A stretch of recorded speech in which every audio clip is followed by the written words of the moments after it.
방사선 생물학에서 암 생물학 파트입니다. 14장에는 암의 전이에 관해서 설명을 하고 있습니다. 이 장에서 암의 전이에 대해 설명하고 있는데 지금부터 설명을 드리도록 하겠습니다. 튜머는 일단 우리 몸 안에서 막 이동하는 그 성격이 있고요. 그러니까 프라이머리 튜머와 메타스시스, 그러니까 원발암, 메타스시스 전이암의 특징이 있습니다. 그리고 그 암은 비나인, 말리그넌트의 특징으로 나눌 수가 있는데, 비나인 말리그넌트는 특징이 인베이전 그리고 메타시스의 특징이 있습니다. 이렇게 전이 이동하고 이렇게 그러니까 그 침투해서 다른 조직으로 날아가는 이런 특징이 있고요. 그래서 대부분 프라이머리 튜머는 비나인입니다. 비나인, 양성인데, 그러니까 뭐 괜찮다는 거죠. 해가 없다. 호스트에 해가 없다. 그런데 이러한 애들이 이동을 하게 되고 그러면 얘네들이 악성화 된다는 거죠. 그 대부분 캔서와 관련된 그런 그 치사율은 그런 말리그넌트 튜머로부터 시작되는데, 말리그넌트 튜머에서 이제 그 죽게 되는데, 대부분 그런 말리그넌트 튜머는 메타된 특징을 갖고 있다는 거죠. 그래서 우리가 보면은 예를 들어 이제 뭐 간에 진단을 했는데 덩어리가 있다 있어요. 그러니까 이런 사람 되게 많습니다. 그러니까 브레인 영상을 찍었는데 안에 뭐 덩어리가 있다.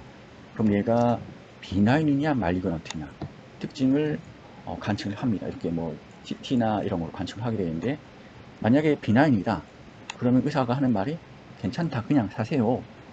1년 뒤에 봅시다. 이런 말을 많이 하게 됩니다. 왜냐면은 얘네들이 프라이머리 튜머는 대부분 비나인의 특징을 갖고 있는데 해가 없다는 거, 뭐 그냥 살아도 된다는 거예요. 근데 얘네들이 어느 순간 특징이 바뀌면서 이렇게 전이가 되고 하면은 그것과 관련된 그때 특징은 말리그넌트의 특징을 갖고 있는데, 대부분 암은 그러한 상황에서 악성화되고 돌아가시게 되는 거죠.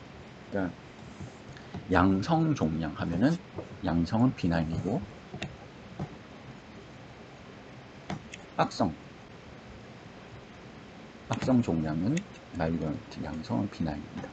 그러니까 대부분 비나인은 그러니까 암의 뭐 암이라고 할 수고 뭐 그냥 그 덩어리라고 할 수가 있는데, 어떤 의사는 이래요. 그러니까 피부에 점이 있는데 그냥 살지 않냐, 뭐 미용상 없앨 수는 있는데 그냥 살아도 되지 않냐, 그렇게 이야기하는 의사도 있어요. 그러니까 뭐 리버에 이렇게 덩어리가 있다, 비나인이다, 그러면은 그냥 살아라.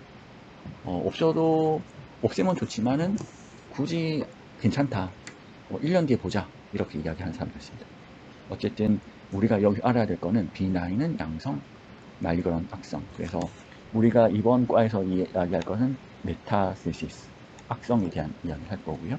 그리고 프라이머리 특징은 뭐냐, 또 메타의 특징은 뭐냐. 그러니까 프라이머리는 원래 생성된 암, 그리고 그 암이 이동해서 다른 사이트에 생성되는 그게 메타세시스, 이게 되겠습니다.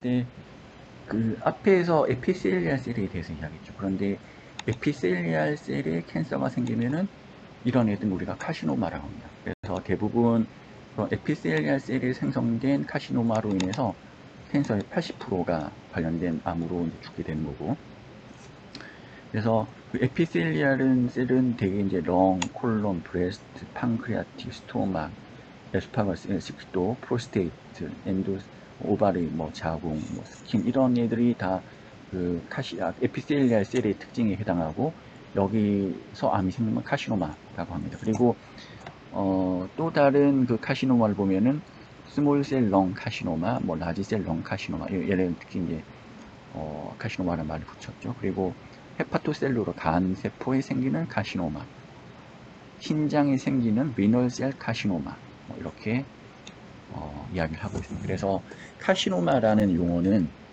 에피셀리알 셀에 생기는 암이다 라고 생각을 하시면 됩니다. 그리고 커넥티브 티슈에 생기는 암은 뭐냐? 사코마, 라고 이야기합니다. 그래서 걔네들은 1% 정도의 유병률을 갖고 있는데, 암 발생률을 갖고 있는데, 여기 뭐 오스테오 사코마죠. 오스테오는 뼈에, 그러니까 보면은 오스테오라는 접두어가 붙어 있으니까 뼈에서 생성되는 암이다, 사코마다. 리포사코마, 리포는 그러니까 지방과 관련된 그런 접두어죠. 그러니까 지방세포에 생성되는 암이다. 그러니까 리포사코마 라고 하고, 그러니까 이런 보시면 다 이제 사코마 이렇게 붙었는데, 다 여기 보시면은 콘드로사코마, 콘드로사이트에 생기는 사코마, 안지오사코마, 엔도셀리알 셀의 셀, 그러니까 블러드 베셀과 관련된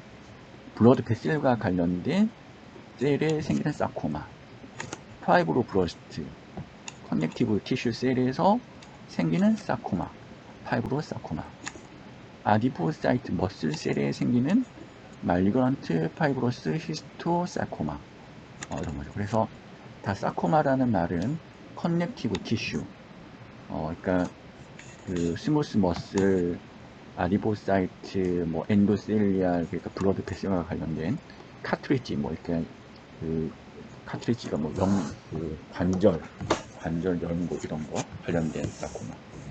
그러니까 뼈를 생성시키는 오스테오사코마, 오스테오블라스트 사코마 같은 것들이 있죠. 그래서 어쨌든 이런 전미어가 사코마다 그러면은 얘네들은 커넥티브 티슈, 결합 조직에서 생기는 암이다 라고 생각할 수가 있습니다. 계속해서 용어인데요.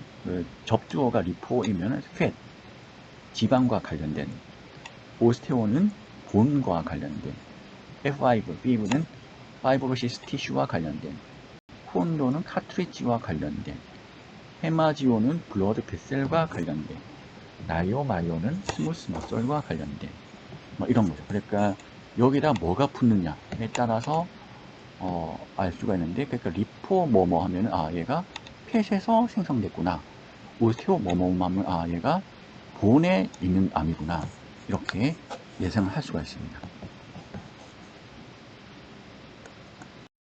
그래서 셀의 암의 이름을 보면 어디에 셀이 오리진이 있나, 그리고 비나인인가 양성인가 말리거넌트인가 라는 것을 알 수가 있고, 그러니까 뭐뭐마 하면은 얘가 투머란 거죠. 그런데 카시노마 하면은 굉장히 하드 투머다, 사코마 하면 소프트 투머다, 인 거죠. 그래서 아데노 카시노마, 아데노사이트에 생성되는 카시노마는 하드 투머다, 이런 거죠. 그러니까 파이브로블러스트 셀에 생성되는 파이브로마인데, 파이브로마 하면은 얘는 비나인이구나. 그런데 사코마 하면은 파이브로블러스트 셀에 생성되는 암인데 소프트 튜머이구나. 그리고 오스테오블라스트 셀에 생성되는 오스테오마이면은, 오스테오마면 비나인 튜머인데, 오스테오사코마 하면은 오스테오 조직의 티슈에 생성되는 소프트 튜머이구나. 리포마 하면은 비나인 튜머인데, 리포사코마 하면은 역시 소프트 튜머이구나, 뭐 이런 거죠. 그러니까 이 접두어와 전미어를 가지고 우리가 보면은 얘가 어디에 생성되는지, 그리고 튜머의 상태가 비나인인지 말리그런트인지를 알 수가 있습니다. 그리고 말리그런트에서 특별히 하드 튜머인지 소프트 튜머인지 또 알 수가 있는 거죠. 네, 하지만 몇 개의 이름의 예외가 있습니다. 얘는 다 마가 붙었지만은 얘는 결코 비나인 튜머는 아닙니다. 테라토마 하면은 점셀에서 생성된 튜머. 그러니까 멜라노마 하면은 멜라노사이트에 있는 튜머. 그러니까 얘는 멜라노카시노마인데 그냥 멜라노마라고 하는 거예요. 그리고 루케미아, 이것도 화이트 블러드 셀에 있는 생성된 암이지만은 악성암인데 루케미아라고 하고, 림포마, 얘도 마인데 림포사이트에 생성된 말리그넌트 튜머이다 라고 합니다. 그래서 얘네들은 예외적으로 MA가 붙었지만은 뭐 악성 종양입니다. 어쨌든 그 이름의 뭐 이런 이름의 특징으로, 그리고 접두어의 특징으로 어디에서 암이 생성되었는지, 그리고 암의 상황이 어떤지를 예측을 할 수가 있습니다. 이름으로 알 수가 있습니다. 그래서 캔서의 분류를 보면은 에피셀리알 셀에 생성되냐, 메진키말 셀에 생성되냐에서 비나인 그리고 말리그넌트로 나눌 수가 있고, 비나인은 뭐 마가 붙었죠. 파필로마, 아데노마 와 같이 되고, 말리그넌트 카시노마 있습니다. 그래서 스쿼머스 카시노마, 아데노 카시노마 뭐 이렇게 붙을 수가 있습니다. 그리고 메진키말 셀의 비난이냐 말리그넌트냐에 따라서 그 그러니까 리포사이트의 마, 그리고 콘도로마, 엔지오마와 같은 접두어 전미어로 우리가 어디서 암이 생성되는지 알 수가 있고, 그리고 사코마 서픽스, 그러니까 전미어가 붙으면 리포사코마, 콘드로사코마 이렇게 됩니다. 그러니까 사코마와 같은 전미어가 붙으면 얘는 말리그넌트다. 그리고 얘네들은 조직의 오리진이다 라고 생각을 할 수가 있습니다. 암은 예를 들어서 여기 그 여기가 리버죠. 리버의 이쪽 부분에 암이 생겼는데 여기는 뼈죠. 뼈로 암이 이동하는 겁니다. 그러니까 원래 사이트에 암이 생긴 거는 프라이머리 튜머라고 하고요. 그리고 퍼져나간 다른 곳에 생성된 암은 메타스테시스라고 합니다. 메타스테시스.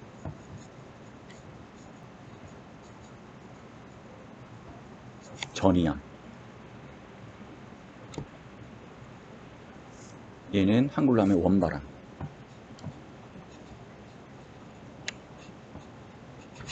그래서 원발암 프라이머리 튜머에서 암세포가 이동을 해서 다른 곳에 자리를 잡고 생기는 암이 전이암이라고 하는 거죠.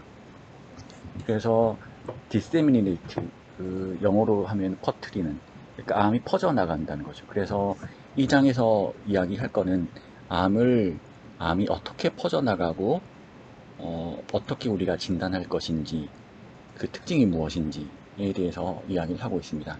현재 이 교과서에서는 암이 어떻게 퍼져나가는지에 대한 연구는 여전히 진행 중이다 라고 하고 있고요. 그래서 지금도 연구자들이 암이 그 진행되어 나가는, 퍼져나가는 과정에 대해서 어떤 상황일 때 암이 전이되는지, 그리고 어떻게 치료할 것인지에 대해서 많은 연구를 하고 있습니다.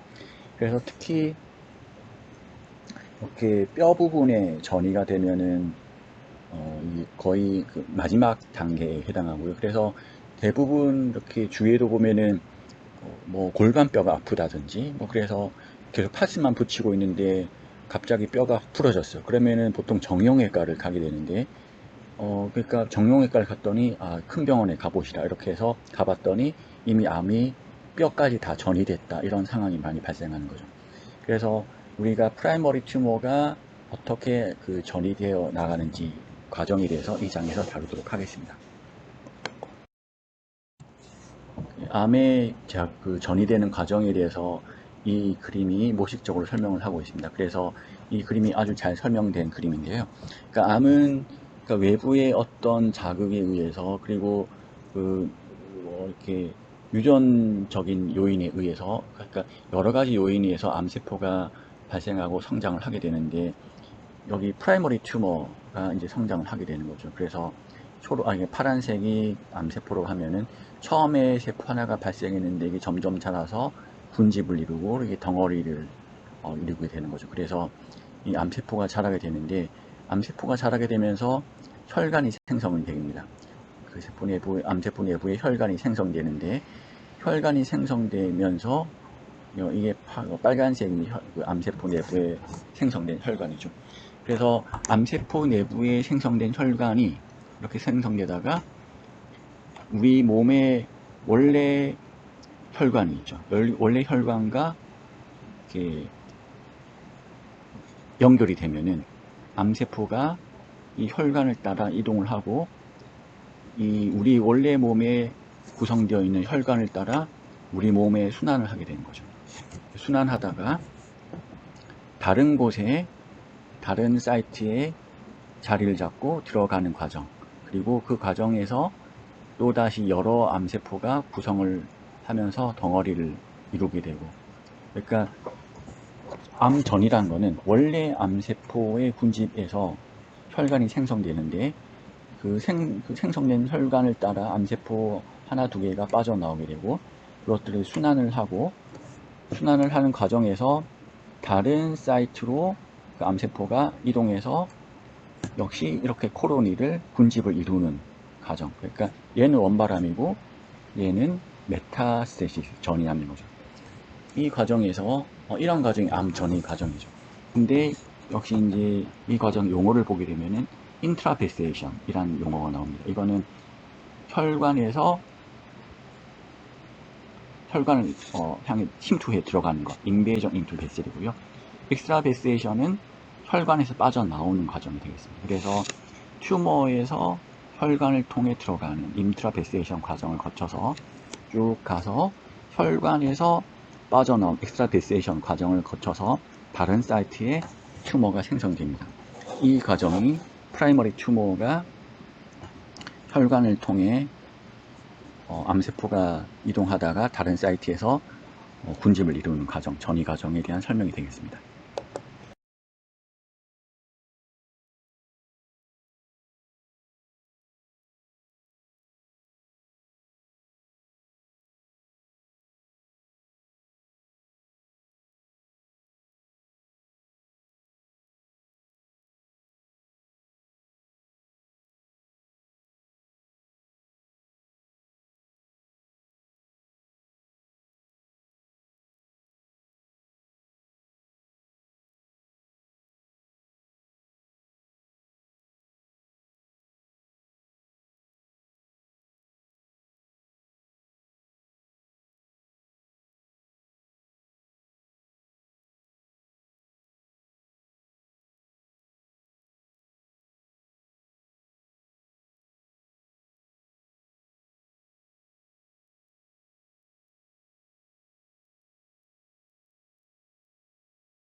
그렇다면 암세포가 어떻게 혈관을 뚫고 다시 다른 사이트로 들어갈 수 있는가 라는 것을 설명할 수 있는 그림입니다. 이 부분이 캔서 셀이고요. 캔서 셀인데 파란색이 프레툴리 혈소판입니다. 혈액 응고 같은데 작동을 하는 그런 기관이죠. 그러니까 암세포가 이렇게 돌아다니는데 혈관을 타고 이제 돌아다니는데 혈소판이 암세포에 덕지덕지 붙게 되는 거죠. 그러면은 암세포가 그 작은 혈관에서 더 이상 이동을 하지 못하고 혈전을 만들게 됩니다. 일종의 혈전을 만들게 되고, 그러면 여기서 하나, 두 개의 암세포가 이렇게 계속 모이게 되고, 궁극적으로는 마지막에는 혈관의 그 베이스먼트 멤브레인을 뚫고 나가게 되는 거죠. 그래서 말씀드리면은 암세포가 이렇게 돌아다니다가 플레이틀릿 혈소판과 그 덩어리를 짓게 되고 혈전을 만들게 되고, 그리고 그 암세포가 몇 개의 클러스터를 이루게 되면서 혈관의 베이스먼트 멤브레인을 뚫고 나가는 현상이 되게 됩니다. 그래서 원래 프라이머리 사이트에서 암세포가 하나 두 개가 빠져나오죠. 그리고 메인 베셀에서 이렇게 막 돌아다니다가 플래틀린 혈소판이 얘네들을 이제 많은 혈소판들이 암세포를 둘러싸고 가면은 이동하던 암세포가 더 이상 이동을 하지 못하고 중간에 막히는데, 그 과정에서 몇 개의 암세포들이 더 이렇게 덩어리를 지고 있다가 혈관 벽을 뚫고 나가는 과정. 그래서 다른 영역, 만약에 폐면은 폐에 암세포가 뚫고 들어가서 하나, 둘, 셋, 넷, 다섯, 10개, 10의 1승, 10의 2승, 10의 3승 뭐 이렇게 여러 개의 암세포가 덩어리를 짓고 있다면은 그게 결국은 전이 되는 과정이죠. 그런데 그 지난번에 중간고사에서도 나왔는데 암이 전이 되는 과정을 우리가 진단하는데 CT와 같은 의료 장비로 진단을 하는 거는 이미 이 암세포가 많이 뭉쳐져 있는, 그러니까 암세포가 하나, 둘, 셋, 넷 이렇게 그 다섯, 여섯 개 같은 것들은 사실 우리가 암의 임상에서 갖고 있는 의료 장비로는 진단이 불가능한 거죠. 임상에서 갖고 있는 의료 장비로 진단을 하는 거는 일정한 매스를 갖고 있는 암을 진단할 수가 있는데, 임상 장비로 튜머가 대략 1세제곱센티미터 정도가 되려면은 10의 10승, 10의 11승 정도의 암세포가 뭉쳐져야 되는 것입니다. 그러면은 그때 상황은 이미 수많은 암세포가 덩어리져서 뭉쳐져 있는 상황이 진단이 되는 것이기 때문에 이미 많이 진행이 된 상황인 거죠. 한편은 또 다르게 이야기할 수 있다면은 진단에서 암이 이제 치료 과정에서 진단을 하는데 CT나 이런 것으로 진단을 했는데 안 보이는 거예요. 안 보이면은 다 암이 치료가 되었는가? 그렇게 말할 수는 없다는 거죠. 왜 그러냐면은 의료 장비로 암세포를 진단할 수 있는 것은 한계가 있다는 거죠. 그러니까 암세포가 하나 둘 이렇게 혈중에 떠돌아다니는 것은 여전히 있는데 그러한 것들은 여전히 진단이 안 되고, 그런 것들이 진단이 안 된다고 해서 암이 완쾌된 것은 아니란 거죠. 그래서 혈중에 떠돌아다니던 암세포가 다른 이렇게 뼈에 침착이 되어서 다시 자라게 되면은 분명히 암이 완치되었다고 판정은 났는데 1년 동에 암이 재발하는 거예요. 그거는 그러니까 완치가 되어서 재발한 게 아니고 진단이 안 된 암들이 계속 돌아다니다가 다른 사이트에 자리를 잡고 계속 자라게 되는 그런 과정을 놓친 거죠.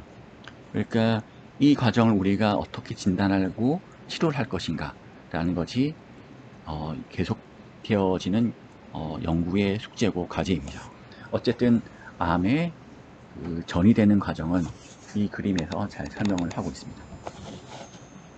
그래서 앞장에서 베이스먼트 멤브레인이라고 했는데 이 장의 설명은 브리칭 오브 더 베이스먼트 멤브레인입니다. 브리칭이란 거는 여기 제가 써놨는데 깨서 나가는, 그러니까 그러니까 글자 그대로 법을 어겨서 뭐 약속을 어기고 뭐 이런 건데, 그러니까 베이스먼트 멤브레인을 깨서 나가는 이런 과정인 거죠. 근데 여기서 보면은 파란색이 베이스먼트 멤브레인을 염색을 해서 보여주는 것입니다. 그리고 B는 파란색이 아니라 녹색인 거죠. 녹색이 거의 없죠. 그런데 보면은 디스턴트 메타, 그러니까 메타스테시스가 할 수 있는 확률을 보면은 베이스먼트 멤브레인을 잃어버렸을 때 더 많이 발생한다는 거죠. 그리고 인텍트라는 거는 베이스먼트 멤브레인이, 여기는 BM은 베이스먼트 멤브레인을 약자를 했을 거고요. 인텍트는 완전하다는 거예요. 그러니까 베이스먼트 멤브레인이 탄탄하게 잘 이렇게 구성되어 있는데, 그러니까 베이스먼트 멤브레인이 소실되고 없어지는 상황에서는 셀과 셀 사이에 장벽 같은 게 없는 상황이니까 캔서 셀이 쉽게 다른 셀로 이동을 할 수 있는 상황인 거죠. 그래서 베이스먼트 멤브레인이 없을 때는 암의 전이가 일어날 수 있는 확률이 더 크다라는 것을 이렇게 이야기하고 있고, 베이스먼트 멤브레인을 항체로 염색을 한 것이 이 그림이 되겠습니다. 실제 베이스먼트 멤브레인 에피셀리알 셀들이 어떻게 생겼냐면은 여기 보시면은 에피셀리알 셀들이 여기 있죠. 에피셀리알 셀들이 있고 베이스먼트 멤브레인 있습니다. 베이스먼트 멤브레인은 ECM, 익스트라셀룰러 매트릭스 스트럭처가 되어 있고요. 여기 한국말로 하면은 세포의 기질. 다시 쓸게요. 세포의 기질. 그리고 스트로마는 셀과 셀들을 이어주는 서포팅 티슈가 되겠습니다. 커넥티브 티슈 셀들이 되어 있고, 이런 그 과정, 그러니까 이런 조직들이 서포팅 커넥티브 티슈 셀들이 스트로마가 되겠습니다. 그러니까 베이스먼트 멤브레인 있고, 그 말 그대로 이제 막과 같은 거죠. 그리고 에피셀리얼 셀들이 있고, 이 카드는 이렇게 염색을 하면은 이런 모양이 되겠습니다. 염색을 하면 이렇게 이런 모양이 되겠고, 그래서 에피셀리얼 셀의 실제 구조를 전자현미경으로 관찰하면은 이런 구조가 되겠습니다. 그래서 이 그림이 베이스먼트 멤브레인을 설명하고 있는데, 베이스먼트 멤브레인은 일종의 그 익스트라셀룰러 매트릭스입니다. 익스트라셀룰러 매트릭스인데, 에피셀리알, 엔도셀리알, 머슬, 폐, 너브 셀들을 둘러싸고 있는 지지 구조체인 거죠. 그러니까 지지 구조체인데, 혈관에도 이런 베이스먼트 멤브레인이 있습니다. 베이스먼트 멤브레인이 있고, 그래서 이런 베이스먼트 멤브레인을 없는 상황에서, 혹은 이걸 뚫고 나가서 암세포들이 다른 사이트에서 이렇게 원래 프라이머리 튜머 사이트에서 이렇게 이동하다가 플래트릿이 혈소판이 얘네들 붙잡게 되고, 암세포가 하나 둘 이렇게 뭉치면서 이 혈관의 베이스먼트 멤브레인을 뚫고 다른 사이트에 이동하는 과정, 이 과정이 암의 전이라고 했습니다. 네, 여기서 하나의 또 다른 용어가 나오는데, CTC라는 용어입니다. Circulating Tumor Cell인데요. Circulating Tumor Cell은 뭐냐면은 프라이머리 튜머가 있는데, 원래 원바람이 있는데, 이게 혈관이 막 생성돼서 우리 몸의 원래 메인 베셀과 연결이 되어서 암세포가 이동을 하게 되죠. 그리고 이동을 하다가 다른 곳에서 이렇게 덩어리를 쥐고 빠져나와서 다른 사이트에서 암이 생성되는 게 메타라고 했는데, 이 혈액 중에 떠돌아다니는 암세포를 Circulating Tumor Cell이라고 합니다. 그래서 약자로 CTC라고 합니다. 그러니까 CTC를 사실은 우리가 암을 진단하고 치료하는 과정은, 진단하는 건 이렇게 암이 어느 정도 커진 상황인데, 결국은 CTC, Circulating Tumor Cell을 우리가 치료를 할 수 있다면은 굉장히 좋은 획기적인 암 치료법이 되겠죠. 암 치료법이 될 것이고, 이런 것들을 어떻게 치료할 것인가.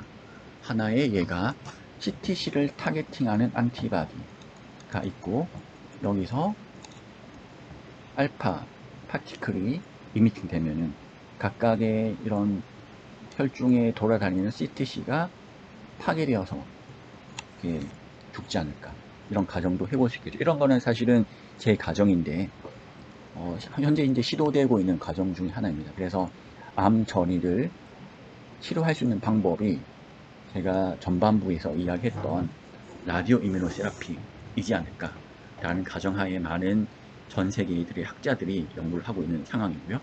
어쨌든 지금 상황은 CTC를 진단하는 방법, 혈중에 CTC가 얼마나 있나, 이런 것을 진단하는 것이 현재 연구 단계이고, 임상에서는 이걸 활용을 하고 있지 않습니다. 임상에서 활용하고 있는 것은 암을 이렇게 원발암을 치료하고 메타도 치료하고, 메타 치료하는 거는 항암제를 투여하고 방사선 치료를 하고, 근데 이게 어떤 사이트에 덩어리를 쥐고 있는 거는 이 부분에, 그러니까 국소적으로 방사선을 피폭을 시켜서 죽일 수가 있는데, CTC는 사실 진단 자체가 힘든 거죠. 그러니까 암세포 하나하나의 진단이 힘드니까. 그러니까 지금 하고 있는 거는 혈액을 뽑아서 이 중에 암의 세포가 어느 정도 있는지를 진단하는, 이런 것들이 임상이나, 그러니까 병원이나 연구소에서 연구를 하고 있는 분야입니다. 어쨌든 암세포 하나하나, 혈중에 떠돌아다니는 세포 하나하나를 우리가 CTC, Circulating Tumor Cell이라고 합니다.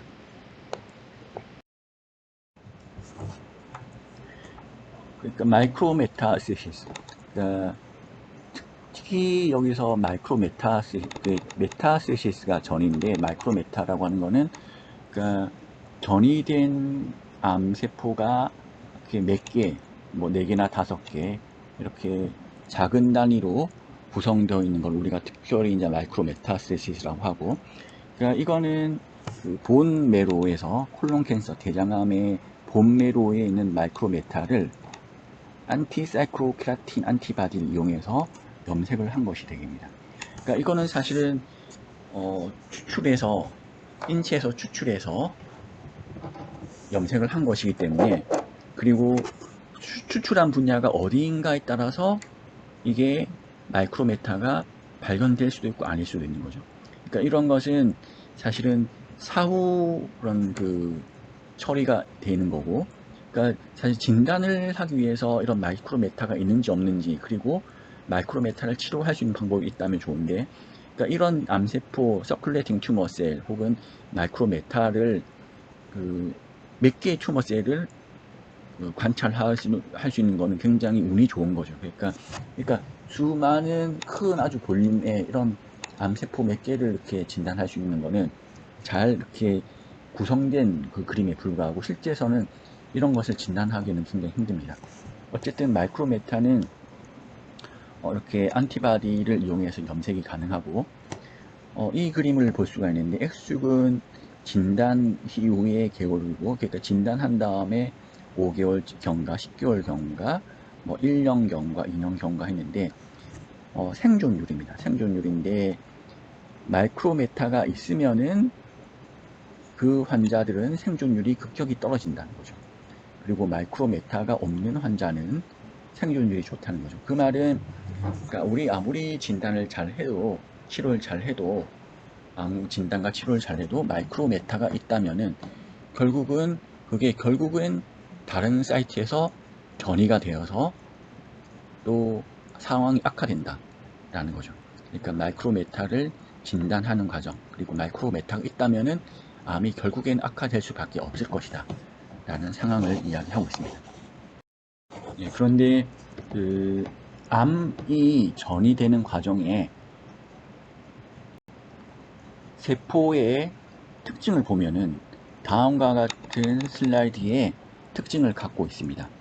뭐냐면은 에피셀리알 셀이 메진키말 셀로 이렇게 변해 간다는 건데, 보면은 에피셀리알 셀은 처음에 이런 동글동글한 모양이 있고, 그리고 셀과 셀의 어디션, 결합하는 타입 정션, 결합하는 정션들이 있습니다. 그런데 암세포가 전이되는 과정에서 암세포의 모양도 이렇게 바뀝니다.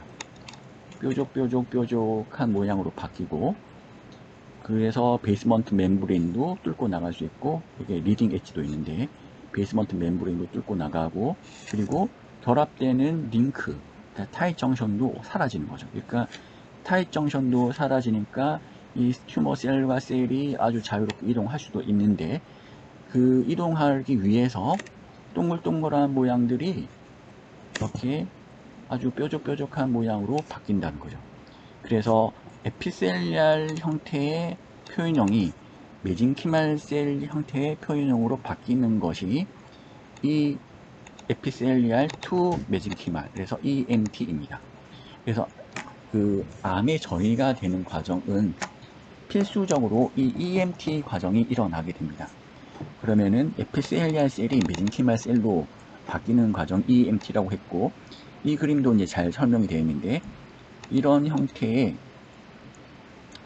튜머 셀이 결합된 것들이 다 깨지고 뾰족한 형태로 바뀌는, 그래서 코블스톤 형태의 셀들이 파이브로 블러스로 라이크 모폴로지로 바뀌고, 그리고 얘네들은 스테이셔너리, 정지 상황에 있다는 거죠. 그리고 침습적이지 않는데 얘는 아주 이동성이 강하고, 그리고 아주 침투해 나가는 그런 성격이 있습니다. 그리고 이카딘이라는 그 단백질이 이런 상황에서는 많이 분포하고 있습니다. 반면에 그 트랜지셔널 과정을 거쳐서 메진키말 피노타입을 한 상황에서는 N카딘이란 단백질, 파이브로넥틴이란 단백질, 비멘틴이란 단백질이 많이 분포를 하게 됩니다.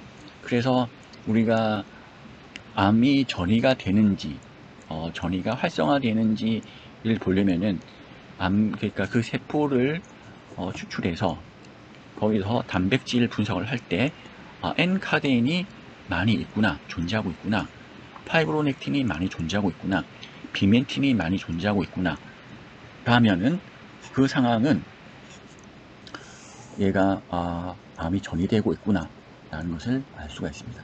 그리고 세포 모양도 이렇게 동글동글 하던 것이 뾰족뾰족한 모양으로 바뀌는 과정을 거치게 됩니다. 이게 암세포의 전이 과정에서 세포들이 가지는 특징에 대한 설명입니다.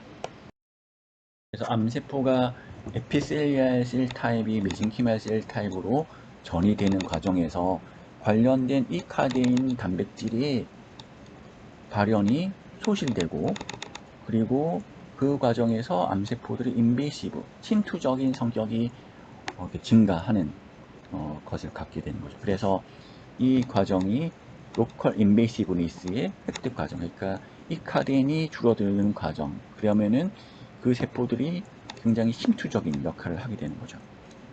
그 과정을 앞에서 이야기했던 이 카데인이 많이 발현하냐, N카데인이 많이 발현하나, 이 과정이 되겠습니다. 그래서 EMT 과정은 결국 암세포가 전이되는 과정에서 나타나는 특징이다 라고 이해하시면 되겠습니다.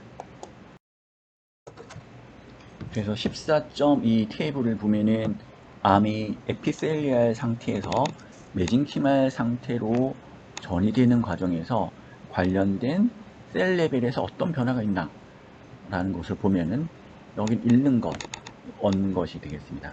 읽는 것은 사이토케라틴, 그리고 타잇 정션, 에피셀리알 어드히런트 정션이 사라지고 읽게 되고, 에피셀리알 폴라리티 읽게 되고, 에피셀리알 진 익스프레션 프로그램도 소실되게 됩니다. 그리고 얻는 거는 파이브로라이크 쉐입, 그러니까 모양이 바뀐다는 거죠. 그리고 모틸력, 이동성이 인베이시브, 침투력, 그리고 에이팝, 세포 사멸에 대한 저항성이 증가하고, 그리고 여러 가지 그 비멘틴이나 파이브로넥틴 시크리션, PDGF 리셉트 익스프레션, 알파 비 베타 6 인테그린 익스프레션과 같은 특징이 나타나게 됩니다.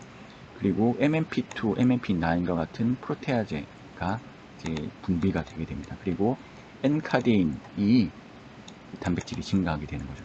그래서 우리가 실험적으로 얘가 전이가 일어나는지 안 일어나는지, 전이가 많이 된 상황인지 보려면은 이런 것들을 세포 레벨에서, 티슈 레벨에서 관찰할 수가 있습니다. 그러면은 염색을 해서 얘네들이 많이 나타난다, 발현이 증가한다. 발현이란 거는 그 익스프레션, 여기 보면은 교과서에 보면 익스프레션이라는 단어가 굉장히 많이 나오잖아요. 발현이라고 하는데, 이런 것들이 제시되어 나타난다는 거죠. 이러한 물질들이 계속 나타나고 그러면은 뭔가 이 암세포들이 전이가 되고 있구나 라는 것을 알 수 있습니다. 그래서 그 에피셀리알 마커, 메sen키말 마커가 있는데, 이거는 이제 웨스턴 블랏이라는 웨스턴 블랏이라는 실험 방법입니다. 그래서 여기 네모 상자 안에 까만색 줄이 있죠. 까만색 줄이 있는데, 까만색 줄이 진하면은 여기는 트위스트란 물질이 많이 존재하고 있구나. 그리고 얘는 베타카테닌, 감마카테닌, 그리고 이거는 이제 그 기준이 되는 점이고, 이 카데인이 이만큼 있었는데 감소하더라. 그러니까 이 카데인이 감소하면은 뭔가 전이가 일어나기 위한 전조 증상이구나.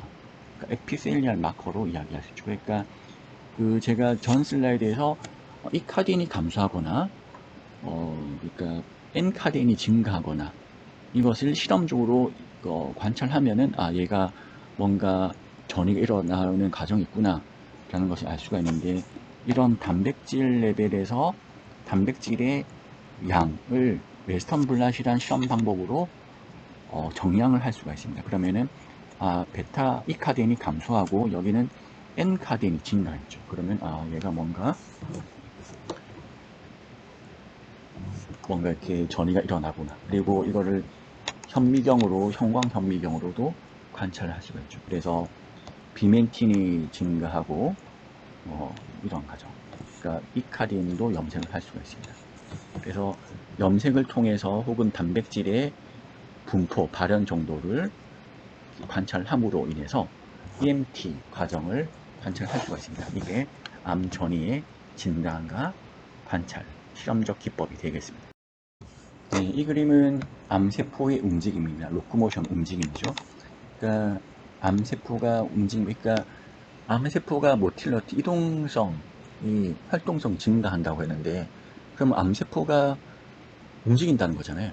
움직인다는 건데 어떻게 움직이나, 이런 과정입니다. 이거는 레깅 엣지, 그 리딩 엣지, 끌려가는 부분이 있고 리딩 엣지가 있습니다. 그래서 이렇게 바닥, 우리 몸의 표면 조직이라고 하면은 이러한 물질, 그러니까 뭐 읽기 힘든데 이러한 물질이 있고, 이렇게 마치 지렁이가 앞으로 이동하듯이 암세포가 이런 식으로 이동한다는 거죠. 그 과정에서 얘네들이 먼저 돌기처럼 이렇게 뿌쭉 삐져나오면서 셀 서피스에서, 셀 표면에서 벗어나서, 그러니까 얘는 일종의 더듬이와 같은, 그러니까 익스트라셀룰러 인바이먼트를 더듬는다 라고 생각할 수 있는데, 더듬어 나가면서 이동한다는 거죠. 그리고 마이그레이팅, 이동하는 셀들은 이렇게 쭉 뻗어 나가면서 얘네들이 작동을 한다는 거죠. 그러니까 이동 중에 리딩 엣지, 리딩 엣지에서 얘네들이 관찰된다 라는 것을 알 수가 있습니다. 그러니까 결국은 우리가 암세포는 정지 상황에 있는데,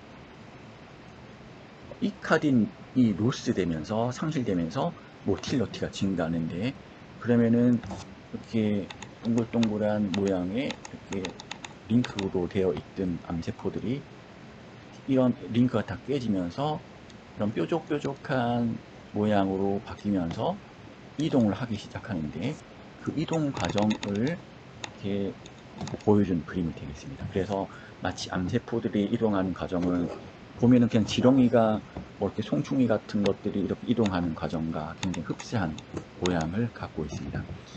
그런데 이러한 특징은 사실은 암세포별로 특징이 있습니다. 그래서 이동성이 큰 암세포가 있는 반면에 아주 그냥 게으른 암세포도 있어요. 그러니까 가만히 존재하는 그런 암세포도 있어요. 그러면은 그건 뭐냐면은 암이 전이가 굉장히 빠른 암조직이 있어요. 그러니까 뇌종양과 같은 것은, 뇌종양에서 발생하는 그런 암조직들은 전이되는 속도가 굉장히 빨라요. 그건 뭐냐면은 암세포가 이렇게 빨리빨리 이동한다는 거예요.